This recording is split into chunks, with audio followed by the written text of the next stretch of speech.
so we'll have a help session on Tuesday at 10:30. I sent out an announcement about that.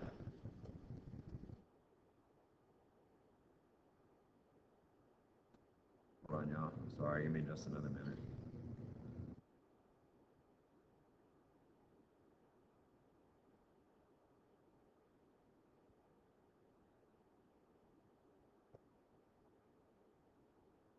A help session on Tuesday at 10:30.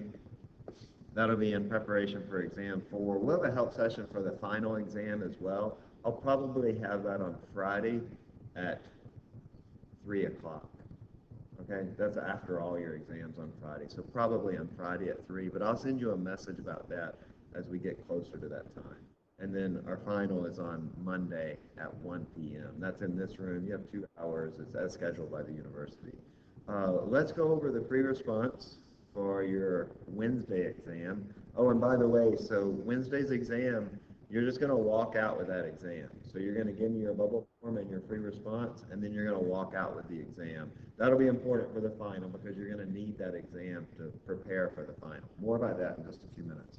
But let's look at the free response. This is for exam 4, free response.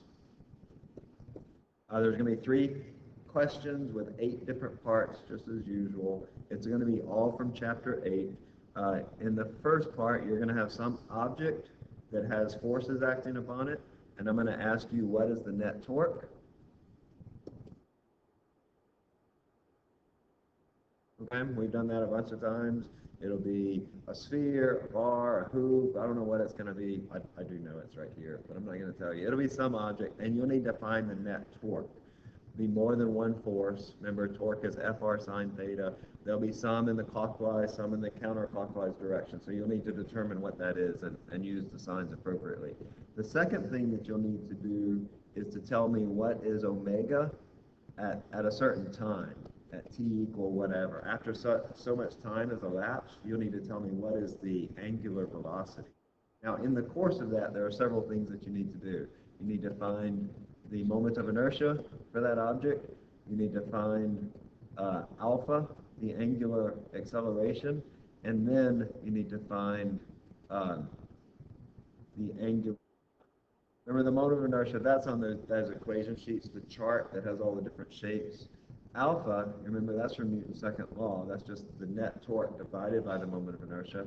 And then this is from chapter 7. That's omega naught equals omega naught plus alpha t. So your omega naught is going to be 0. It'll be at rest initially. So you're just by the acceleration and the time.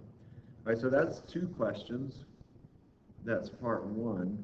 And then in part 2, or excuse me, question number 2, which will have 3 parts,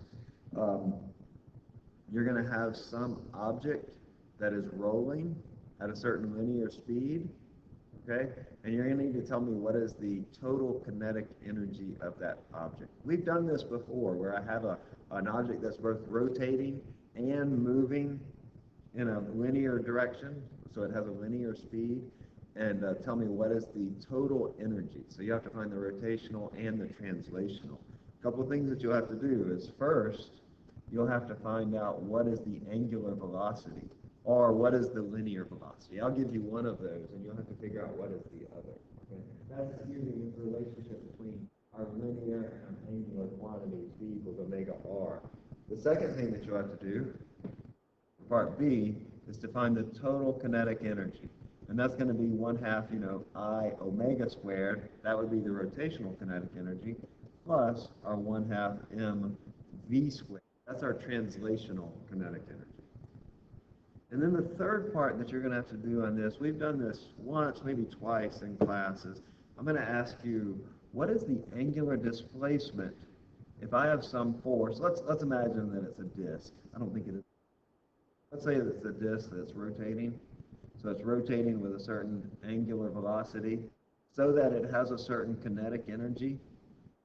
Okay? And I say, well, what if you come and you apply a force to this thing in this direction? What angular displacement does it go through before it comes to rest? Now, this force is doing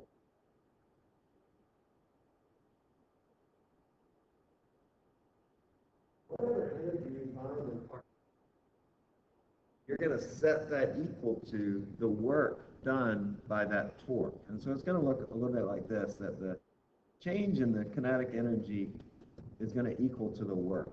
So whatever you find here is going to be equal to our work, and then that work will equal to torque times our change in theta. And I'm going to ask you to find what is this displacement, this angular displacement. Okay? That work, torque times theta. Remember this chapter 5, which was force times displacement is work, torque times theta is also work. So in doing that, you can determine, if you know how much energy it has, and then you apply a force to it, a torque, then you can determine how much does it rotate before it comes to rest. Okay? I didn't say this, let me just make this clear, that there is another step in here that I'm going to give you the force, so you'll have to find out what is the torque. That's going to be Fr. Okay, so that's the second question. And then the third question will also have 3 parts. Oh, it's going to be an angular momentum problem. So that third question,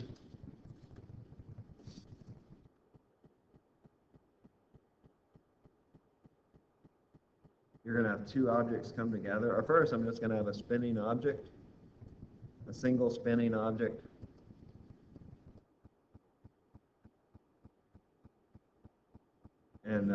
And I'll ask you, what is the moment of it, or excuse me, what is the angular momentum?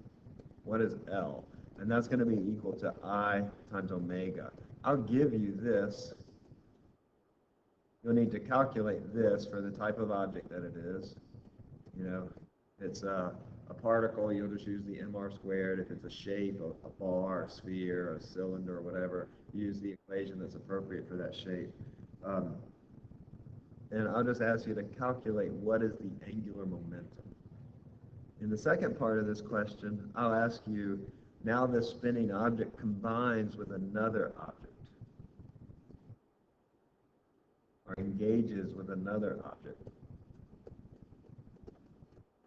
We've done questions like this before, like where we had the 2 flywheels that came together. They were both spinning in different directions, or one of them was stationary and the other one was spinning, and then it came and connected with that one. So when it engages with another object, now I'm going to ask you a couple of questions about that. The first thing is, what is the total moment of inertia? That's the second part. And then the third part, as you can imagine, is I want to know what is their final angular velocity.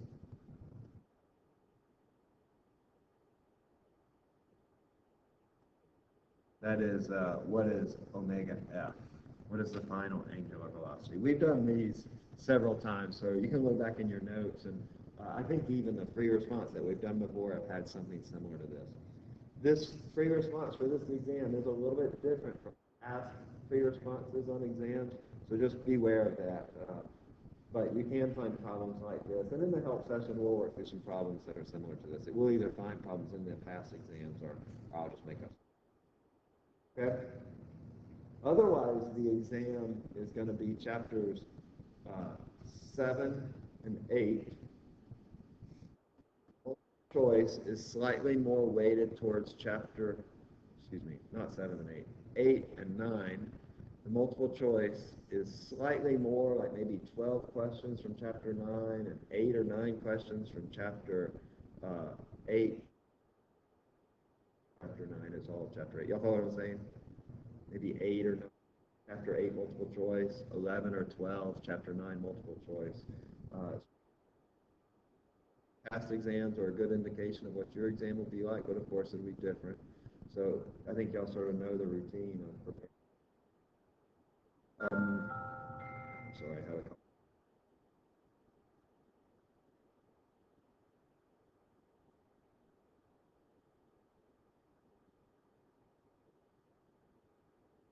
Somebody asked, is it all the questions from the old? The past couple of years, we haven't gotten to chapter 9 because of COVID and the height of variation. Chapter 9 isn't on all of our old test scores. You'll need to go back. Mostly chapter 8, I think, in every exam. Also, somebody asked here, what am I asking for in part A of number 2? So let's go back to that. Part A of number 2. Yeah, so in part A of number 2, I will either give you V and ask for omega, or the opposite of that is I'll give you omega and ask for V. And of course, the radius of our object, our spinning object, I'll give you. We've done this before, where I'm just translating the rotational into a linear velocity.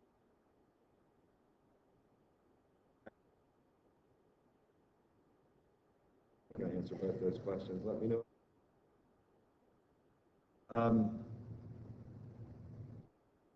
Questions about exam 4?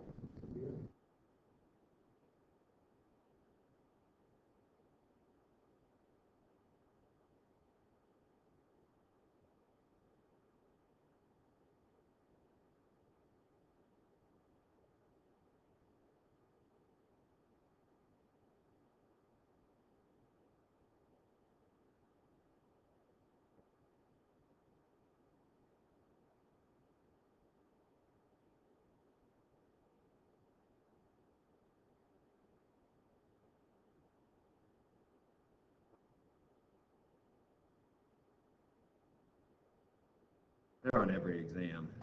So.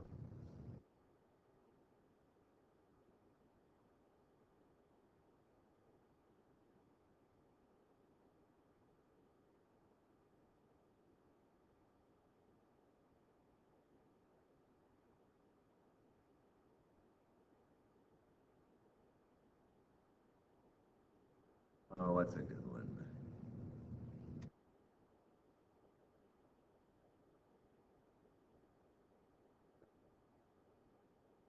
Oh yeah, so this is a good one, number 15. This is a good example of that question that I'm asking. This is number 15 for fall 14 exam, but there are similar questions on every one. Where here I had a bar that had a moment of inertia of 2 kilogram meters squared. I had a flywheel that had a moment of inertia of 4 kilogram meters squared. The flywheel is stationary, but the bar is rotating at 3 revolutions per second. So the initial angular momentum, L1, is equal to I1 omega 1. That's going to be 2 times 3, or excuse me, 6. That's our initial angular momentum. And that means that the final angular momentum, L2, is also going to be 6 because of the conservation of angular momentum. So in order to find the final angular velocity, what we would do is we would set that initial angular momentum, I1 omega 1, equal to I1 plus I2 times omega 2. So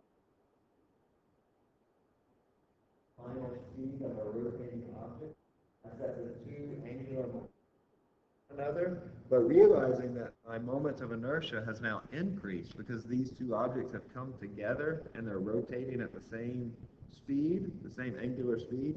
This is a perfectly inelastic collision, just like we saw back in chapter 6, where we added the masses together back then, but now we're adding the moments of inertia. So I'd have 6 is equal to I1 plus I2, that's the 2 plus 4, 6 times omega 2. So my new speed is going to be 1 revolution per second. It was going at 3 revolutions per second, but when they stuck together, now it's going to be rotating at a slower speed in order to conserve angular momentum. Good example of that. There are problems like that on every exam. When in the help session, we'll go over some of those. But be prepared. I mean, that's 3 questions on your test, so make sure that you know these for your response. Down cold. All right? I think I had another question come up here. Chapter 10. Somebody asked if chapter 10 is on this exam.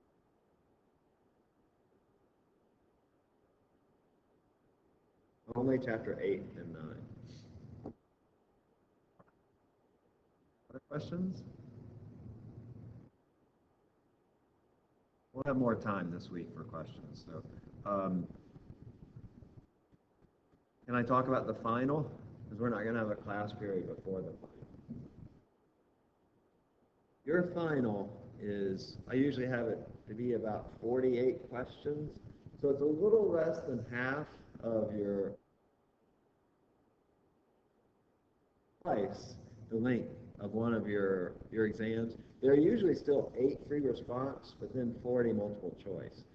And those multiple choice I will take from your exams. Well, first of all, the free response I take from your exams. I'll take one free response from each exam. I'm not going to tell you which one, so you'll just have to be prepared for all of them. I'll take one free response from each of the 4 exams, and I'll do nothing more than change the numbers. I'm not going to change the words. Uh, I might change the shape, like if it's a sphere, I might change it into a disc or something like that. But otherwise, they will remain exactly the same. The numbers will be different, so you can't just memorize the answer, but they'll be exactly the same.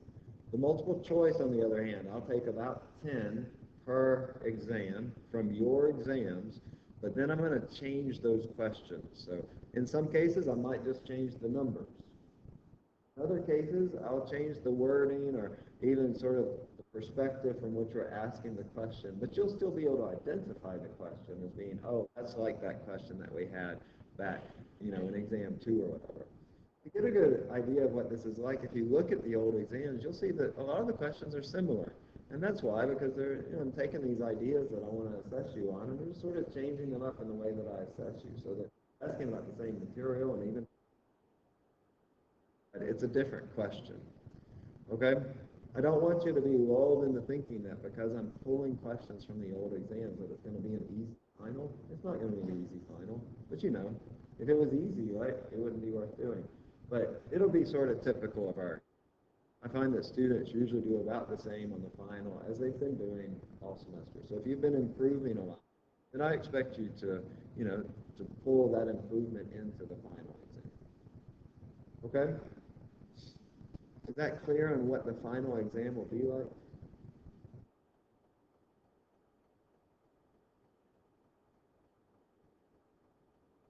Twice the regular exam, um, right? Okay. I have about 30 minutes. I'd love to use this time to work through some problems if y'all want. If you want to text me particular problems that you want to look at, or we can, let's see, I can pull up the workbook and we can go into the back and just work through some problems from that.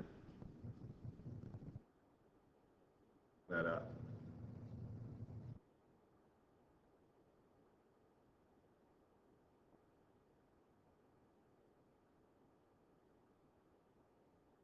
Is that okay? I know y'all are eager to go. Some of you are, but let's spend a little time. I don't want to waste this time. Um, let's look in your workbook. Go into the back of the workbook into the old exams, and look at some of these. These don't have our chapter 9, but we can look at some of the others for chapter 8.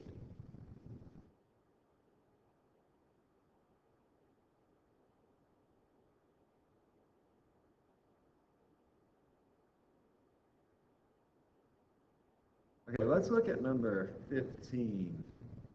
In number 15 on that exam 4, this is an angular momentum problem. It's sort of like the collision problem, although in this case, our object is changing from a bar into a disc. So it's a bar, but it's like it's fanning out, changing shape, kind of like the way the figure skater changes shape when they throw their arms out. In this case, I have a bar that's 2 meters long and a mass of 6 kilograms. I can calculate its moment of inertia. That moment of inertia for a bar is 1/12 mb squared. And so that's 1/12 of 6 times 2 squared.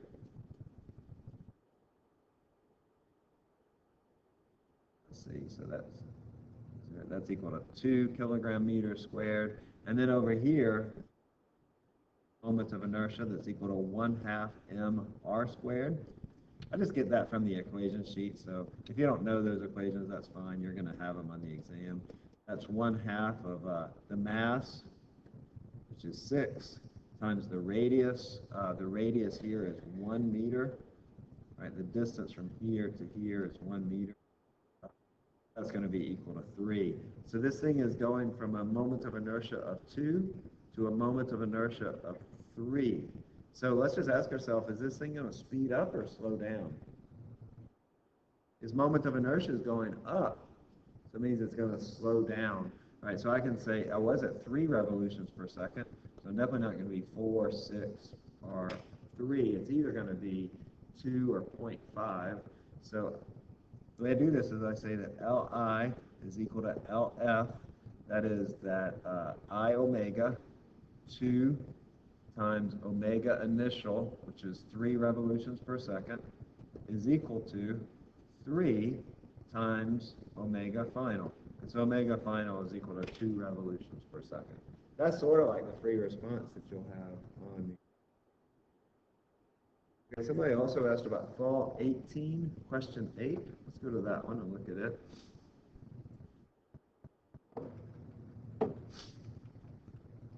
If you have questions about chapter 9 as well, it's a good time to ask them.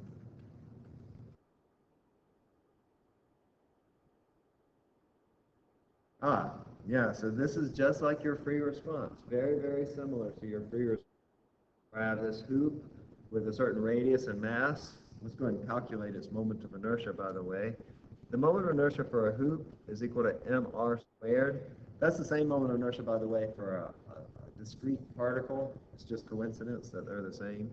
So that's mass, which is 10 kilograms, times the radius, which is 2 squared, so that's 40 kilogram meters squared. That's the moment of inertia. And I want to know, what is the total energy? The next thing that I need to know is, what is omega? I know that omega is equal to V divided by R. Remember, I told you you're going to have to do that on the free response. It's something like this. V is equal to 4 meters per second. The radius is 2 meters. And so that's 2 radians per second. That is my omega. And then finally, I want to find the kinetic energy. So that's going to be kinetic energy total is equal to 1/2 I omega squared plus 1/2 mv squared. I already found I, it's 40. I found omega, it's 2 squared plus half. I have the mass, which is 10 kilograms, times the speed, which is 4 meters per second squared. So that's 20 times 4, that's 80, plus 5 times 16, that's also 80. And so the total energy is 160 joules.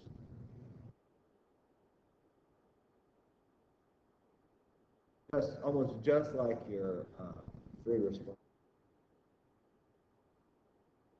Somebody asked for numbers all 2020.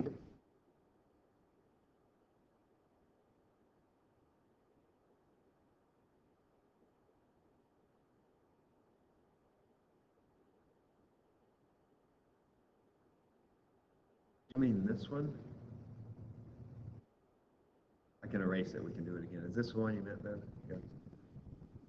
There was an exam 4A and an exam 4B.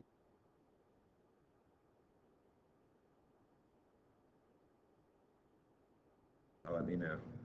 Whatever that was. Yes, okay.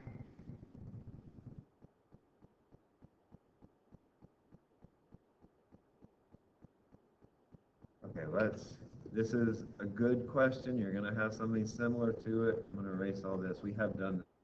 Let's do it again, because I'm pretty sure there's a question that's very similar to this one. I have this bar. It's rotating with 2 revolutions per second in the counterclockwise direction, and it engages with a flywheel that's rotating in the opposite direction, the clockwise direction. That's important, remember, because it's going to be a negative for that 4 revolutions per second. Has a moment of inertia of 16 kilogram meters squared. They engage, and then they now both rotate at the same speed. It's an angular momentum problem. It's a perfectly inelastic collision. So I have, I know that in this, Li is equal to Lf. That angular momentum is conserved. Li is going to be the sum of those 2 momenta. I'll call it L of the bar plus L of the wheel, and then that will be equal to the L final, which is going to be the combined objects. Okay? Angular momentum of the bar is going to be 8 times 2. Let me just say here, let me say something that when I'm calculating angular momentum, if I'm just looking for angular momentum, 5 units. But if I'm doing something like this, where I'm looking at, I don't need to convert my revolutions per second into radians per second because the units are all going to come.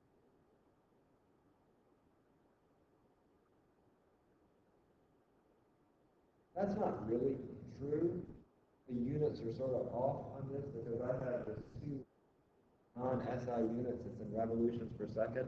But as far as you're concerned, like you're not going to have to worry about that. All right. So really, I don't think that comes up at all actually on the exam, where I give you a unit that's wrong. Pretty sure that's true.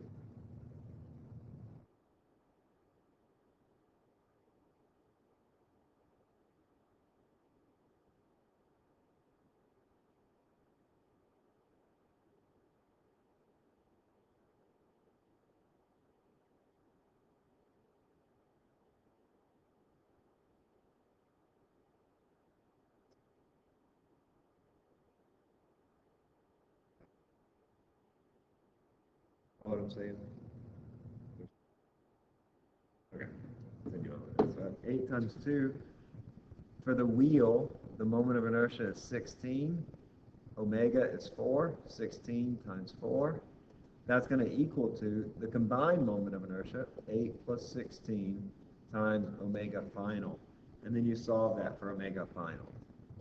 So I have 16 plus 40, 64, 16 plus 64, 72. 72 equals 24 times omega final. So omega final is equal to 3.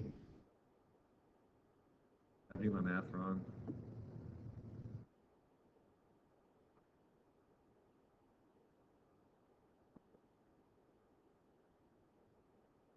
Oh, I know what it is. Yeah, so I did make a mistake. Be careful, okay, because this is a clockwise motion, so that means that this should be negative. So that's 16 minus 64. That is negative 48. 24 times omega final.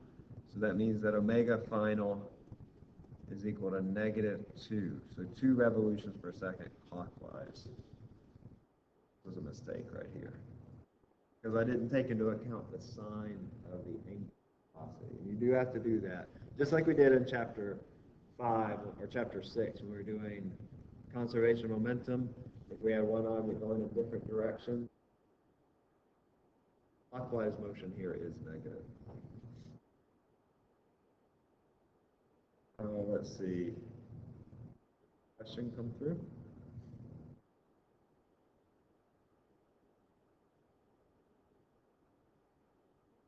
Okay, somebody asked, can I assume the free response question final will come from exam free response questions with only...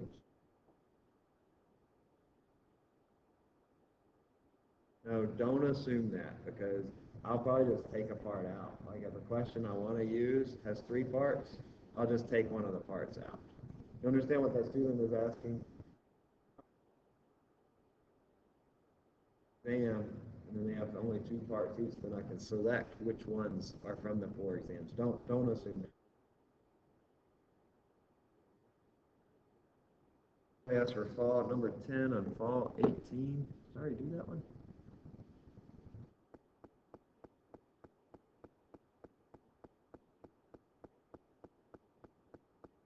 Oh, yeah. So you will have a ranking question like this. We have to rank the moments of inertia or rank the torques. We've done both of those. In this case, I want to rank these objects based on their moments of inertia. In general, what you're trying to do is find the object that has the most mass at the biggest radius. Because remember, your moment of inertia, which is mr squared, is heavily dependent upon the radius. So if I have a lot of mass at big radii, that object is going to have a big moment of inertia. That's why, you throw your arms out and it increases your moment of inertia. Also, you want to look for objects that are the same. If you notice here, B and C are exactly the same.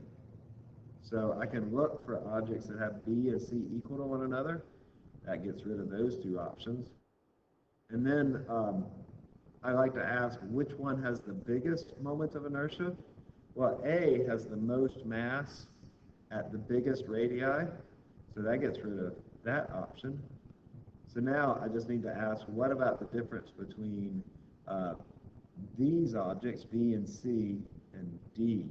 Well, D will have a bigger moment of inertia than either B or C, because you notice on B and C, the axis of rotation goes through one of the sides of the shape, one of the parts of that L, and that means that that part of the shape does not contribute anything to the moment of inertia, because moment of inertia is equal to mr squared, and for this part right here, r is equal to 0. So it doesn't contribute anything to the moment of inertia. So then that gives me A is bigger than D is big. That's the second option. I would expect a ranking question. I think there is one like this. And then there's also a ranking for torque. If you recall, we've done a couple of those in the past several weeks. Yeah, Sophia?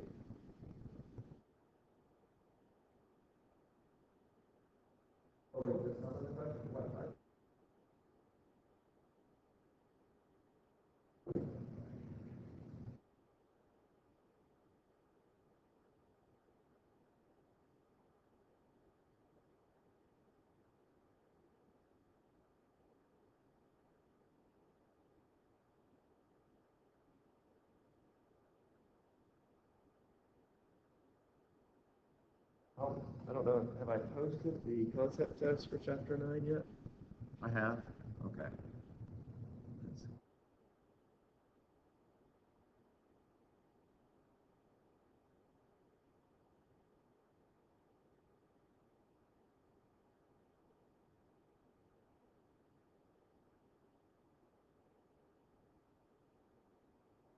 Somebody asked, what do I mean by more mass, or more mass at bigger radii? To this question. Let me address this other question since it relates to what we just did. All right, so this question right here, the dashed line represents our axis of rotation. The object has two parts to it. It has this part and it has this part. Notice that this part, which is half the mass of the object, is at the biggest radius that it can. It's as far away from that axis of rotation as it can be. On the other hand, over here, for example, this part is at the axis of rotation. When I take a mass and move it far away from the axis of rotation, that causes its moment of inertia to go up. To go up, quadratic relationship. Remember, I is equal to mr squared. So that's why when I put my arms out, my moment of by a lot, because I'm moving that mass out to a bigger, causes that moment of inertia to shoot up. So I can have mass either, as far away as I can get it from the axis of rotation, or I can have it on the axis of rotation, or I can have it somewhere in between, like I did with option D there. The best way to see these, I think, is to practice them. If you look back at every exam, they all have a question like this. It's a different shape, but practice those and look at them and see. You'll begin to see how the mass is distributed, and that's really what you want to see. It's a test of your spatial reasoning, if nothing else. All right, let's look at these concept tests. I think there's just a few left. Yeah. All right, so you will see a number of these, both calculations and conceptual questions. This is based on our continuity equation, which remember was based on the conservation of matter. Those are ideas that you'll need to know. the continuity equation says that A1V1 is always constant, so it's equal to A2V. So I'm moving through a 1 centimeter diameter pipe, and then I go to a half centimeter diameter pipe. So this diameter is 1 centimeter, and this diameter is a half a centimeter. Okay? The key here is that this is our diameter, not our area. But first of all, is the fluid going to go faster or slower when it goes into the smaller pipe? It's going to go faster. So I can get rid of all of these. Now, if our area was half, then we would say that the speed was twice. And so you might be inclined to put D as the answer here. But the answer is really E, because this is not our area, this is our diameter. And if you remember that area is proportional to our diameter squared. So if I have the diameter, I quarter the area. So my area is actually going down by a factor of 4. That means that the velocity is going to go up by a factor of 4.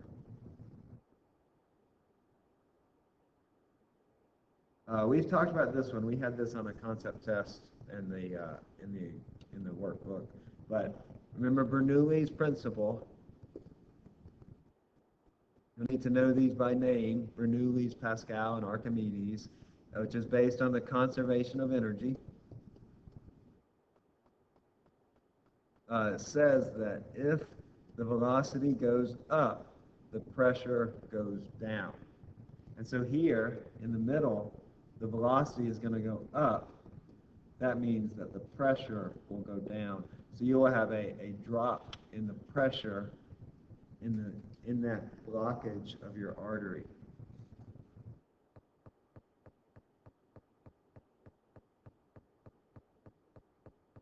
Okay, I think we actually did this. Did we do this question? I remember doing it. Yeah, so the blood pressure, maybe we did it in the workbook. But if you measure your blood pressure on your leg instead of your arm, you're going to measure a higher blood pressure because you have this big column of fluid that's pushing down onto your leg. You imagine all the blood that's in your body. Think of that as like a column of fluid. Like when you go into the swimming pool and you dive down in the swimming pool, you have this big column of fluid that's sitting on top of you and it pushes in on your ears. You feel that pressure. The same is here, that your blood pressure will be higher as you measure it lower on your body because of that, the pressure due to the fluid that sits above that point. And then the smoke drawn up a chimney. If I have a chimney, I have smoke that's here. If I have a wind that's blowing outside, that's high velocity. That means I have a low pressure. It's going to draw this smoke up into that wind. So the smoke will rise more rapidly in the chimney. We talked about this for the ping pong ball, and this is how breathing treatments work too. You know, a breathing treatment. Okay. Y'all said I did post those on Moodle, is that right?